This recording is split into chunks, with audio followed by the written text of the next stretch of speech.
What if the bars of your prison were invisible, forged from your own worries? And what if I told you the key to unlock them is already trembling in your hand? You've been told many secrets in life, but rarely this one. You are trapped. Yes, you inside a jail you designed yourself, brick by fearful brick. Each time you swallowed your real opinion to avoid a raised eyebrow, another stone slid into place. Every opportunity you let slip for fear of stumbling stacked yet another layer.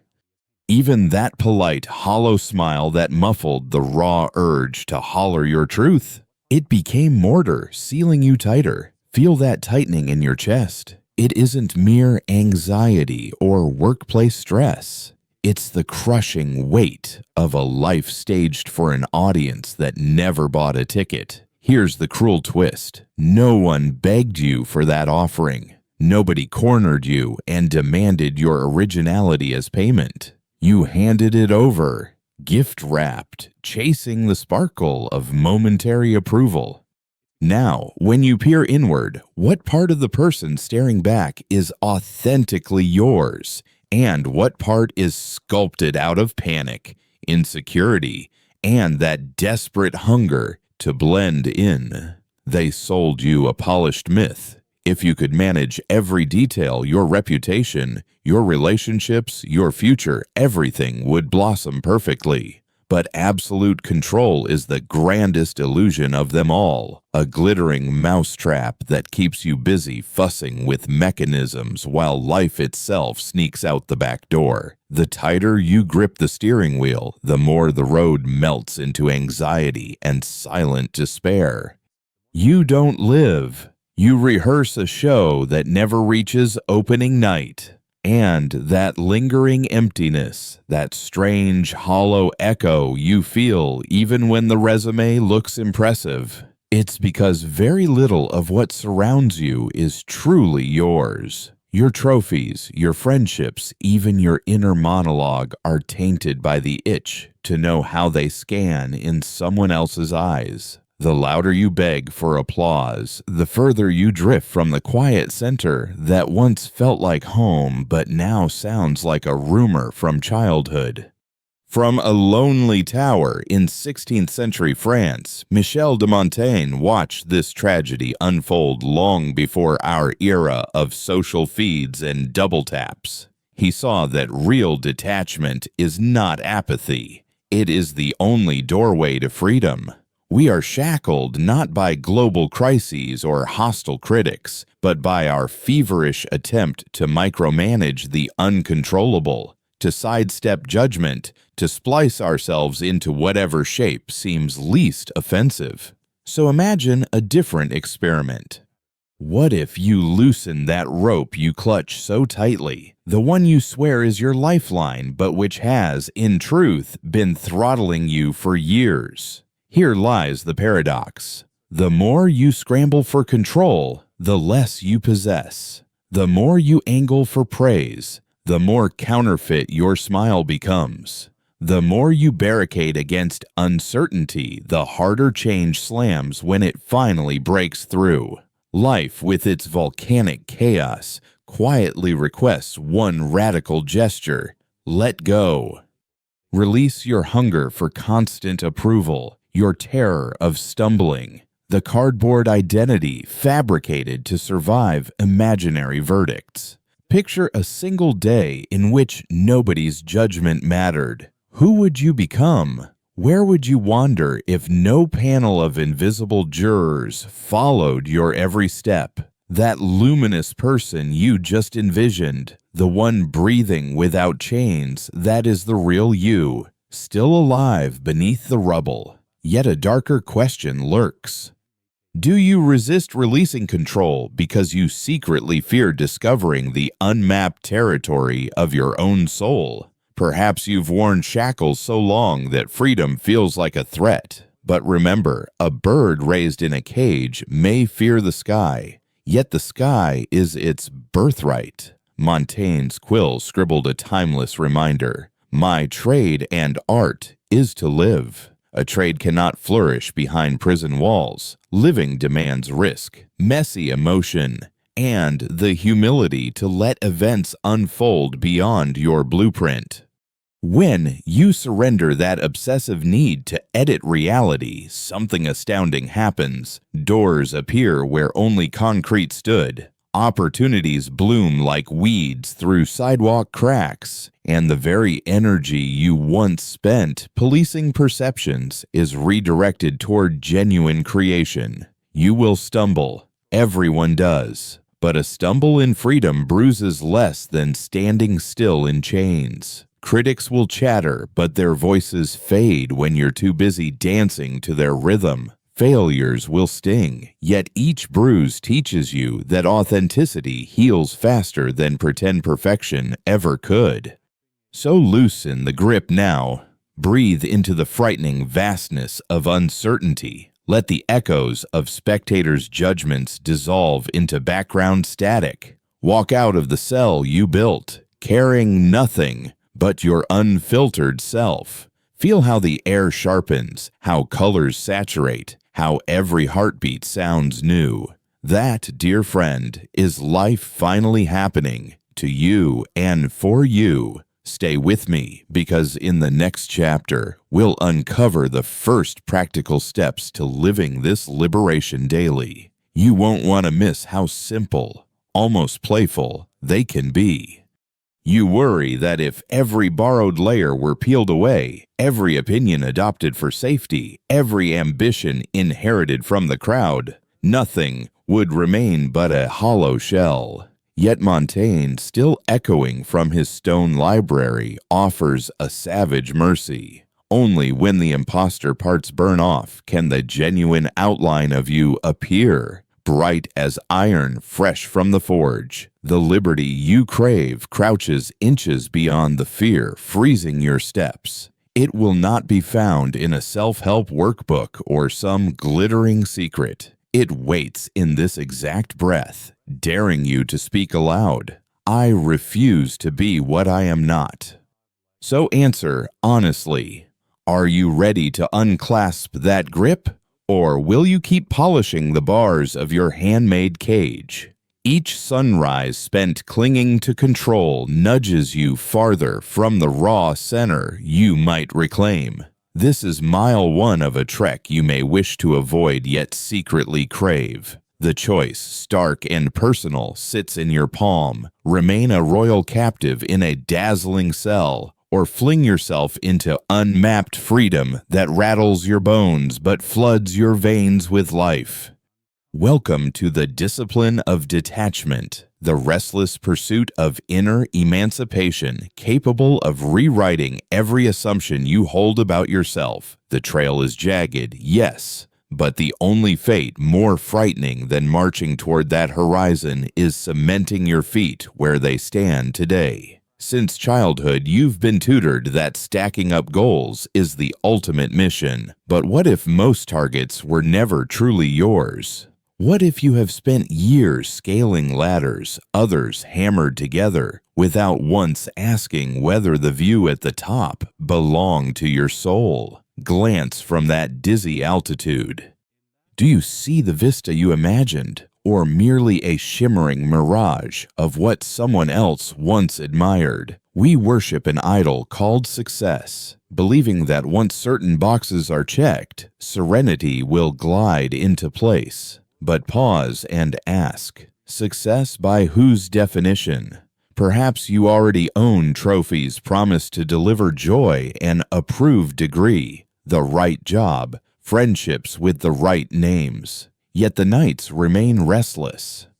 You will try to hush that sensation with new tasks, brighter screens, louder parties, yet the silence prowls back at 3 a.m, tapping at your ribs, reminding you that busyness is not belonging. That insistent knock is proof you are still alive enough to change course, and it grows louder the longer it is ignored. That hollow knock you hear is your stifled essence, demanding airtime after seasons of silence. During his retreat from courtly gossip, Montaigne unearthed a dangerous revelation. Genuine success bears almost no resemblance to the glossy versions sold by billboards. It isn't status, possessions, or the glare of public praise. The rarest triumph is living in seamless alignment with your own nature. But to do that, you must first identify that nature beneath the costume, beneath projections that earned applause, beneath the veneer you refresh every morning. Pretending has become so habitual you forget the muscle it takes to hold the mask all day. Yet the mind is a restless prosecutor. Sooner or later, it cracks the facade like ice at spring thaw. Here's an awkward but liberating verdict. As long as you shelter behind invented characters, peace will elude you.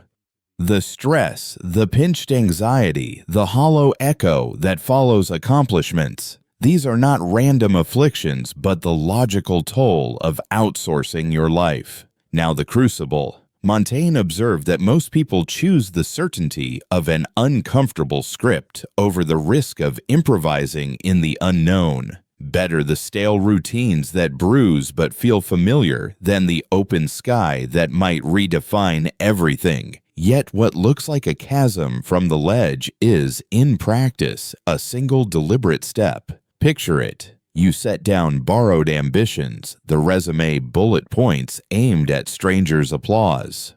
Some goals expire quietly because they never carried your blood. In that spacious hush you hear coordinates that belong to you alone. Curiosities once smothered, talents sidelined, relationships that nourish rather than decorate. Will the world quake when you trade pretense for authenticity? Perhaps not. Some observers will grumble, others will reach out with genuine wonder, but the most startling reaction will come from within, as anxiety drains away like water from a punctured barrel, replaced by a calm urgency to live rather than perform. Of course, fear will attempt an encore.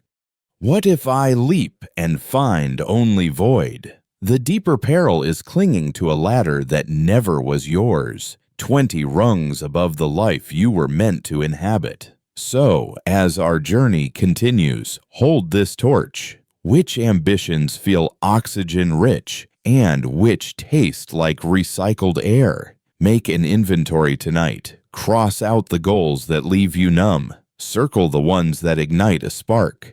On the next page, we'll sculpt those sparks into flame, and you may be astonished by how quickly the real you answers back. Still reading? Good, because the story is about to tighten its grip.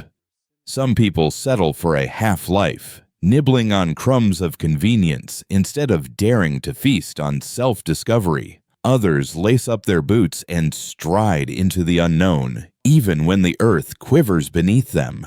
Which tribe claims you? Are you among the bold who gamble everything to find themselves, or among the comfortably sedated who drift endlessly on the carousel of routine? Routine, after all, is a seductive anesthetic. It hands you a calendar of errands, a phone buzzing with notifications, a treadmill of familiar steps, just enough motion to disguise the fact that you're standing perfectly still.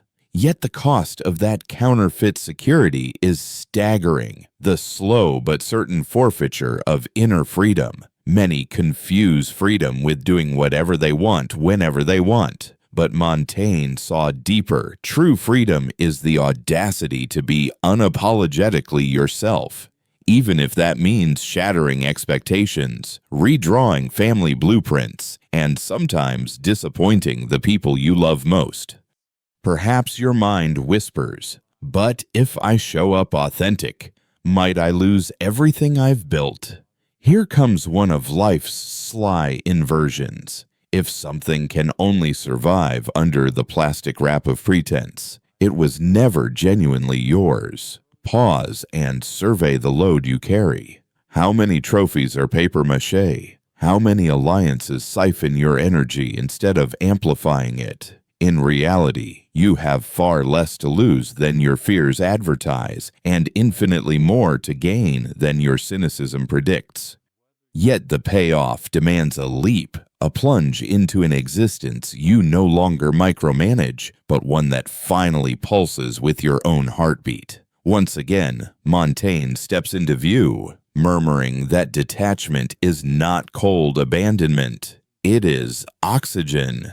When you clutch something out of anxiety, the roles reverse. What you grasp begins to own you. Here's the headline nobody prints. Most people dread losing their possessions, positions, and personas, precisely because they've never dared to imagine who they might become without them.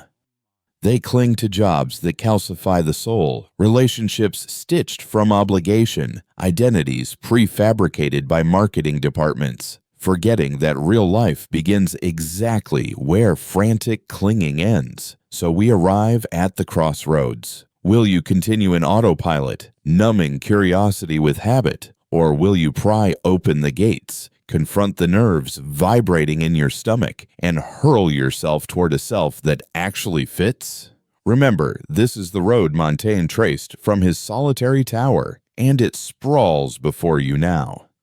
The question isn't whether the path exists, but whether you'll place a single foot upon it. Pause again, because our conversation is about to deepen. Storytelling, you see, is not merely a vessel for data or a pleasant diversion after dinner. It is a mirror polished by narrative, reflecting who we are and, more provocatively, who we might dare to become. Whenever we tell a tale, whether to a friend over coffee or in the dim theater of our own minds, we choreograph ourselves before that mirror. Every hero we cheer, every villain we condemn, projects a secret longing or a shadow-cloaked terror.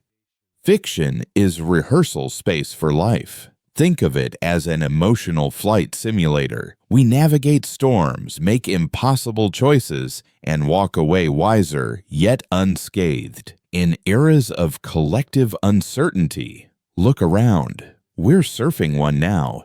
Stories do double duty. They become shelters where we catch our breath, and launch pads that fling us across boundaries our daylight selves rarely breach. Through narrative, we rehearse rebellions, taste impossible futures, and smuggle courage back into Monday morning. Here's the fascinating twist. The stories we whisper to ourselves steer the rudder of our daily decisions. An internal saga of limitation edits out bold opportunities. A legend of resilience scouts for fresh terrain.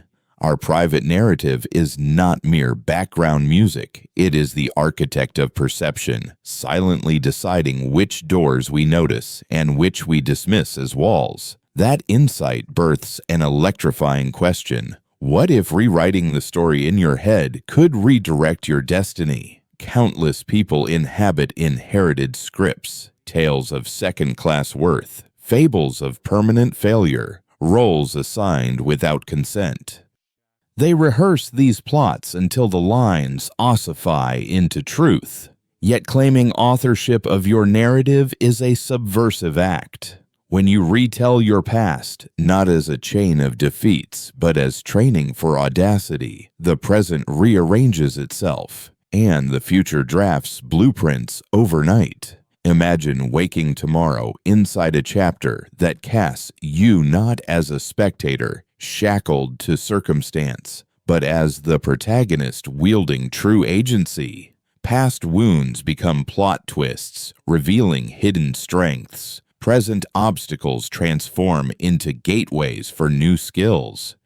Future possibilities blossom like blank pages hungry for ink. Will the world applaud? Some will scoff, others will cheer, most will simply scroll past. The louder question is, will you recognize yourself in the mirror of your own tale, or will you keep acting in someone else's script? The pen has always rested in your hand, though routine convinced you it was glued to the margins.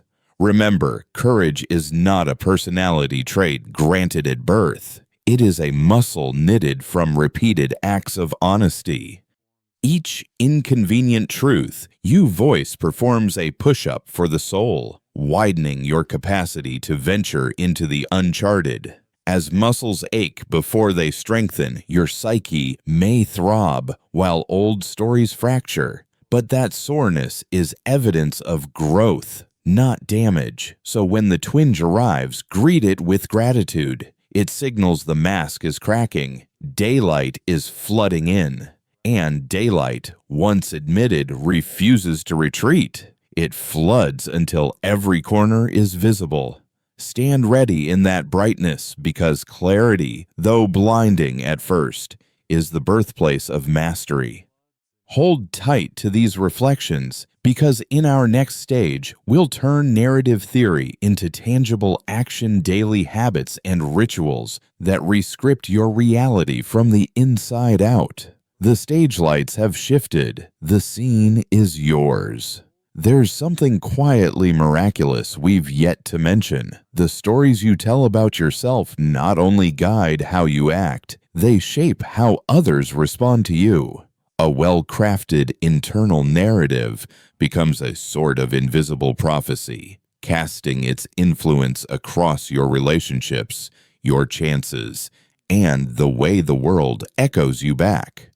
Without realizing it, we're all actors in the screenplay of our own self-image, following cues whispered by our deepest beliefs. That's why building your personal narrative is more than reflective journaling or late-night thinking. It's a life strategy. But let's not pretend it's tidy. Our lives are not clean lines drawn from point A to B. We are layered, shifting, contradictory beings. And that's not a flaw, it's the secret ingredient. The richest, most compelling stories aren't the ones that tie every plot neatly with a bow. They are the ones that dare to leave questions unanswered, that own the detours, the shadows, the strange pivots that make us blink and ask, "What now?" True beauty lies not in perfection, but in the chaos where truth hides. The human story, your story, is not meant to be seamless. It's meant to be honest. And here's the most poetic twist. You never stop rewriting yourself. Every encounter, every word, even the silent moments you think mean nothing, they all add punctuation to your narrative. You are the writer of a living document, always evolving. Some edits you make with intention, others are scribbled in the margins by the passing of time. But no matter how small the decision, everyone carves a fresh line in your unfolding manuscript. And if you've journeyed with me this far, you've probably already realized something extraordinary. You are not a supporting role in someone else's tale. You are the author, mid-sentence, mid-revision, pencil in hand. And the best part? There is no final draft. Each day is a new page, but it's also a page that allows you to revisit and redefine the old ones. That heartbreak you once thought was the end, today you see it as a turning point. The silence you feared, now it hums with suspense. That's the true alchemy of being human, turning scars into symbols, mistakes into momentum, stillness into strength. And now, just before we part, let me offer one last tender thought. What if the art of living doesn't require us to know exactly what story we're telling? What if there's magic in the not knowing, in the spaces where we don't yet understand if we're inside a comedy, a tragedy, or a grand, sweeping epic? In that ambiguity, there's room to breathe, room to grow, room to surprise ourselves. The most powerful stories don't always end in standing ovations. Sometimes they end with a quiet heartbeat and an unfinished sentence that keeps you turning pages. And here we are at the end. Or is it a beginning dressed as a goodbye? If anything in this journey sparked something inside you, subscribe, hit the bell icon, and join us for the next chapter. And if you've made it all the way here, Drop this phrase in the comments. I rewrite my story. That's how I'll know you're part of this rare community, conscious, curious, and courageously rewriting their lives. Until we meet again, remember, close the book, but don't shelve it. Because the next paragraph could change everything.